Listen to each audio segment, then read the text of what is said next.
लक़द ख़लक़नल इंसान फ़ी अहसन तक़वीम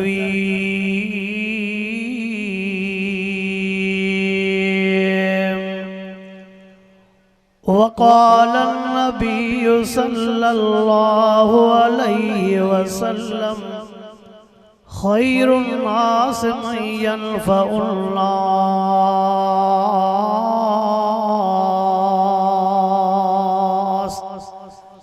इन्नल्लाह व मलाइकतहु युसल्लूना अलन नबी या अय्युहल्लज़ीना आमनू सल्लू अलैहि वसल्लिमू तस्लीमा। सभी साथी दिल जे मोहब्बत सां ते दुरूद पाक अल्लाहुम्मा सल्लि अला सय्यिदिना व मौलाना मुहम्मदिन व अला आलिहि व अस्हाबिहि व अज़वाजिहि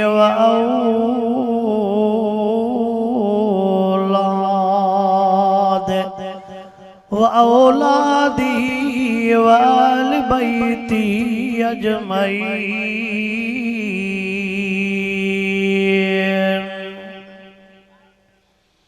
मुझे मोहतरम दोस्तों, बुजुर्गों भाइयों, रात जो तमाम काफ़ी हिस्सो गुजरी चुको है। तकरीबन रात जो एक थियण वारो है। अञा असांजे सिंध जा ब बेहतरीन खतीब उते मौजूद आहिनि। मां साईं गुलाम मुस्तफ़ा साहब जे मेहनत उन जे सॼी टीम जे जफ़ाकशीअ खे सलाम थो कयां, जिन ॾींहं रात मेहनत करे हिन कॉन्फ्रेंस खे कामयाब कयो।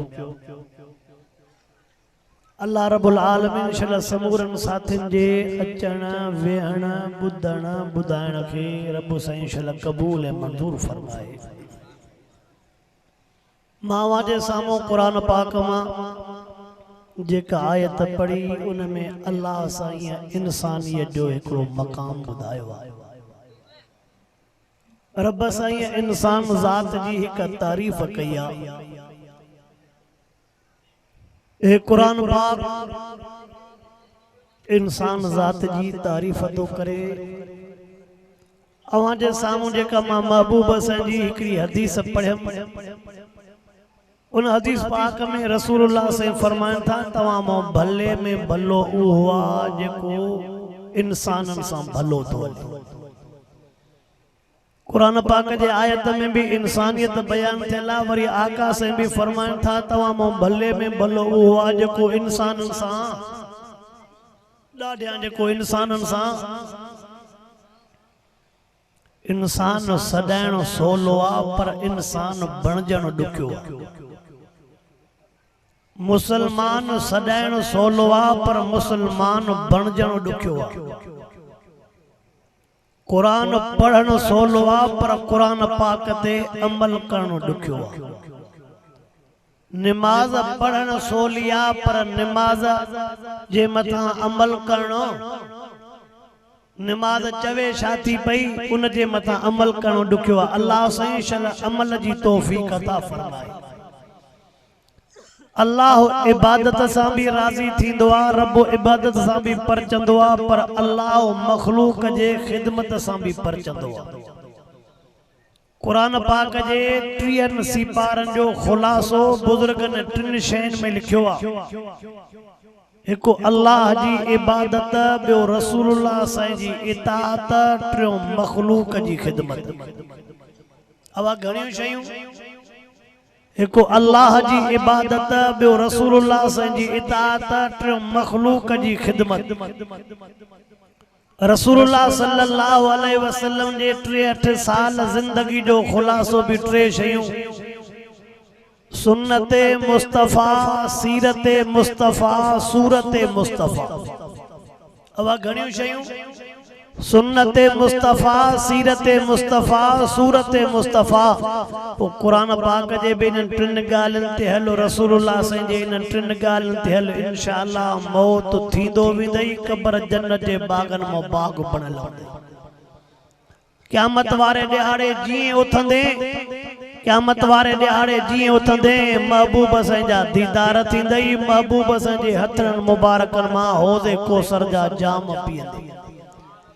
हिकिड़ो ढुक पीअंदे वरी 1000 साल उन ई न लॻंदे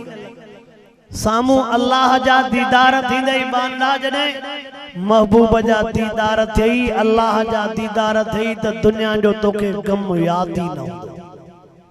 तोखे दुनिया जो गम चो इंशाअल्लाह अल्लाह जी इबादत भी कबी त रसूलुल्लाह सल्लल्लाहु अलैहि वसल्लम जी इताअत भी कबी त मखलूक जी महबूब मुस्तफ़ा करीम सल्लल्लाहु अलैहि वसल्लम जे जिंदगी मुबारक जो हिकिड़ो वाक़ियो तो ॿुधायां इंसानियत जे ख़िदमत जे लिहाज़ सां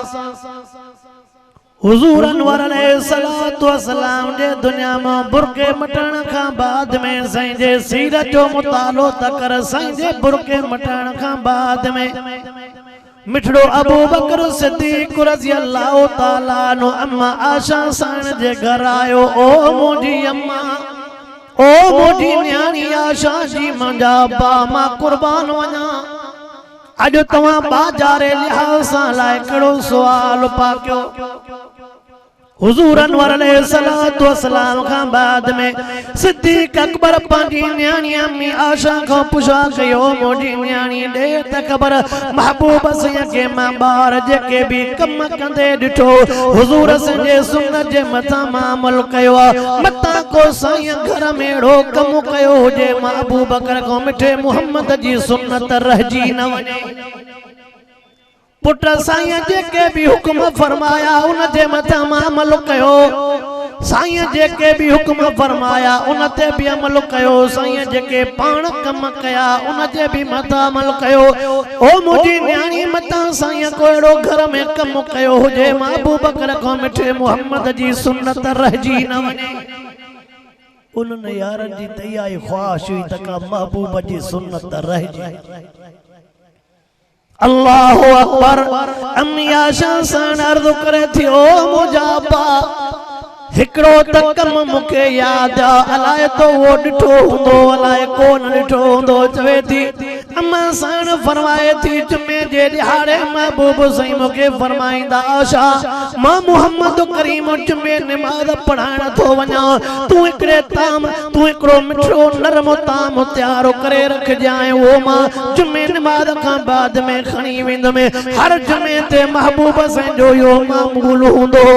अम्मा साण थी फरमाए जुमे जे नमाज़ खां बाद में जेको मां नरम खाधो तयारु करे रखंदी हुअमि साईं जन जो ईंदा न फलाणे रस्ते सां खणी वेंदा अब्बा ख़बर न आहे साईं कंहिंखे खाराइणा पा वञनि ॿुधण जहिड़ो वाक़ियो थी इंसानियत जे लिहाज़ सां ओ मुस्लमान सोचण जहिड़ो वाक़ियो आहे रसूलुल्लाह साईं काथे हुआ तो असांजो हाल काथे बीठो आहे हज़रत अबू बकर सिद्दीक़ रज़ियल्लाहु ताला अन्हु चवे थो ओ मुंहिंजी न्याणी वरी बि तुंहिंजे घर जो ताम तयारु थियल हुजे ताम तयारु करण वारी बि तूं हुजे घर बि तुंहिंजो हुजे जुमे नमाज़ खां बाद में यो मां ताम खणी वेंदो मां सिद्दीक़ अकबर रज़ियल्लाहु ताला अन्हु जुमे नमाज़ खां बाद में वो जो ताम खणी करे उन रस्ते सां वञे थो नज़र जो करे तो वेचारी हिकिड़ी कुराड़ी आहे जेका अखियुनि खां बि माज़ूर आहे जेका जंगनि खां बि माज़ूर आहे अबू बकर सिद्दीक़ साईं सम्झी वियो रसूलुल्लाह साईं न ग़रीब मिस्कीन कमज़ोर नाबीन औरत जी ख़िदमत करण ईंदा साईं जन इनखे खाधो तयारु थियल खाराए वेंदा हूंदा सोनो अबू बकर सिद्दीक़ रज़ियल्लाहु ताला अन्हु वेही करे पंहिंजे हथनि सां उन कुराड़ीअ जे हथ में जीअं जो खाधो थो ॾे जेका वेचारी जंगल खां मज़दूर अखियुनि खां मज़दूर जीअं जो न वेचारीअ खाधो खाधे खाइण खां बाद बाद में अबू बकर सिद्दीक तो पुछा करे ओ मुझी अम्मा दे त क़बर ओ मुझी अम्मा दे त क़बर खादे में लज़्ज़त हुई अलाए कोन हुई खादे मज़ो ॾिनो अलाए कोन मज़ो ॾिनो नूर शाह बिटे गर्दो नवाजा मुसलमान उन अम्मा जे ज़ुबान ते नज़र त कर अम्मा थी चवे खादो त सागो या पर खाराइण वारो मटियल वा खादो त सागो आ पर खाराइण वारो मटियल छो त हो खादो भी मिठे महबूब जे घर में पो तैयार थे हे भी महबूब जे घर में तैयार थियो हो खादो तैयार करण वारी भी अम्मी आयशा हे खादो भी तैयार करण वारी अम्मी आयशा रज़ी अल्लाह ताला अन्हा सिद्दीक अकबर पुछा कई अम्मा दे त क़बर या त मूंखे ॻाल्हि समझ में आई खादो त सागो आ पर खाराइण वारो कीअं मटियल आ या त मूंखे हक़ीक़त उन टेम ते अम्मा कुराड़ी पीजे जॾहिं मुंहिंजो मिठो मुहम्मद करीम ईंदो हो मूंखे पंहिंजे हथनि सां ताम खाराईंदो हो तूं ताम मूंखे हथनि में ॾिना पर जॾहिं मुंहिंजो आका साईं ईंदो न पंहिंजे हथनि सां ताम खाराईंदो हो पोइ जेको ताम अम्मा आशा तयारु करे ऐं रसूलुल्लाह से पंहिंजे हथनि सां खाराइनि अहिड़ो को ताम थींदो जिए जो अम्मा पोड़िया ये लफ्ज़ चया रसूलुल्लाह सल्लल्लाहु अलैहि वसल्लम के पंजे हथरन सा खाराइंदा अबू बकर सिद्दीक को दाह निकरी वई अबू बकर सिद्दीक को सदका निकरिया रोई करे तो मुंडी जी जलमा हरते आदम का वठी करे क़यामत ताईं सब मानू गडो तन न जावे हथ काथे थींदा जेके हथरा मिठे मोहम्मद करीम जा अम्मा अबू बकर जे हथन में वो मज़ो जायको काथे होंदो अम्मा अबू बकर सिद्दीक शाह सब गड थन पर जेको महबूब जे हथन जो खारायलो खादो होंदो त वो जिंदगी भर कंखा भी अल्लाहु अकबर हुजूर अनवर अलैहिस्सलातु वस्सलाम जे उन सुन्नत के महबूब जा गुलाम पा जिंदा कन मालूम थियो महबूब भी गरीबन मिस्किन जी खिदमत कंदा अबू बकर सिद्दीक भी वा सुन्नत जिंदा कई जो भी मुखे मंजर थो याद अचे तवज्जो त कर मैं मुख्तसर वा जो टाइम वठणो चाया तो उमर फारूक रज़ी अल्लाह ताला तो फरमाए जै टाइम ते सुनो सिद्दीक अकबर से वफात करे वियो अबू बकर जे वफात करण खां बाद में चवे तो मां पंहिंजे सहाबा खां पुछा कयो संतन खां पुछा कयो यार अबू बकर सिद्दीक वक्त जो खलीफो ॿुधायो त सही खिलाफत जे वेण खां अॻु में मसनद जे वेण खां अॻु में सुबुह जो कहिड़ो कम कंदो हो चवे तो मुंहिंजे अबू बकर जेको कम कयो हुजे मां उमर भी वो कम करणो चाहियां तो सहाबे किराम दा फरमान अबू बकर सिद्दीक जीअं जो घर ईंदो हो असां ॾिठो से उनजे हथ में ताम होंदो हो हिन रस्ते सां वेंदो हो खबर ना है के ताम खाराइण वेंदो हो उमर फारूक रज़ी अल्लाह ताला तो चवे मां भी सिद्दीक अकबर वांगुरु खिदमत खल्क करणो चाहियां तो